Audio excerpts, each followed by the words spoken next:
Endlela yasezansi ngiyakhuleka ngane zakwethu, sanamukela kuMbotobhodo TV. Uma uqala ungena esicelweni zobulungiswa uyopressa ibhathini ka-subscribe lo okhulumayo uMbotobhodo. Ngane zakwethu, uWelile Mchunu uhluleke nawo ukubonga zabe zayiqathakele inyembezi ngesenzo esenziwe imeya yaseMtubatuba uMr M Mthethwa engalindele. Sizokhumbula ukuthi uWelile Mchunu usanda kuthenga nje inqola yokuqala ibhizinisi ukuthi eyidayisele ukudla laphana emva kwase-Spa ngaserobhotini khona eMtubatuba. Uthe engazelele nje yaqhamuka imeya yazomsurprise yamnikeza isliphi sokuthi akahambe eyokholektha impahla yakhe. Sizokhumbula-ke ukuthi uWelile Mchunu kade lokhu ebalise njalo ngokuthi abathengi bakhe noma amakhastoma akhe uma efika ezodla indawo yokuhlala ayikho, indawo la bazokhosela khona uma kuna izulu akanayo, isho ushisa ilanga amakhastoma akhe ahlala ngaphandle. Kodwa-ke namhlanje uvele wayiqathela zonke iy'nyembezi, wangazi nokuthi uzothini kubaba uMr Mthethwa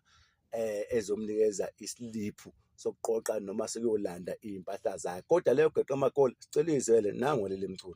Khuluma ngoNyambose, imeya yaseMtubatuba emkhanya kude mkhaya. Hayi-ke lokho bekufiswa abantu leya comment befisa ukungiphinde bengihlanganisele phekwamandla amangaka abawakhipha bekuthenga inqola sebefisa iy'tende ney'tulo netafula. Umeya nje uMthethwa usevele nje wathi nje nasi isliphu surprise, wangiqhamuka nesliphu nje wathi surprise mawelewele, hambe esitolo uyokholektha njengamanje. Nasi itulo netafula ngiyanikela, awahlale bedla abantu. Wemsisi ngingonyama uMthethwa, angazi ukuthi ngithini Nkosi yami. uNyambose Nkosi yami, aze nje uNkulunkulu ambusise uNyambose asekwenziwe kimi. Yeyi wemsisi, inyembezi ngoba ungibona nje ziyazehlela mfowethu, ziyaqatha-ke uqatha. Ngiyakutshela into esiyenze uNyambose.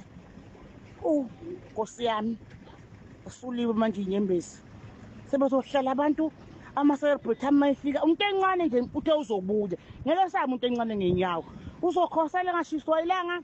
Bahlale phansi abantu bambeye kudla bemile ngenyawo. Ayi umsisi, ezakusihlwa ezango-3 indaba zizokhuluma ngoMthethwa, zizokhuluma ngomeya. Ngicela ningibongiseni bafowethu kumeya yethu yaseMtubatuba, waze wangisaphotha, waze wangimela uNyambose bafowethu. Mthethwa Nyambose.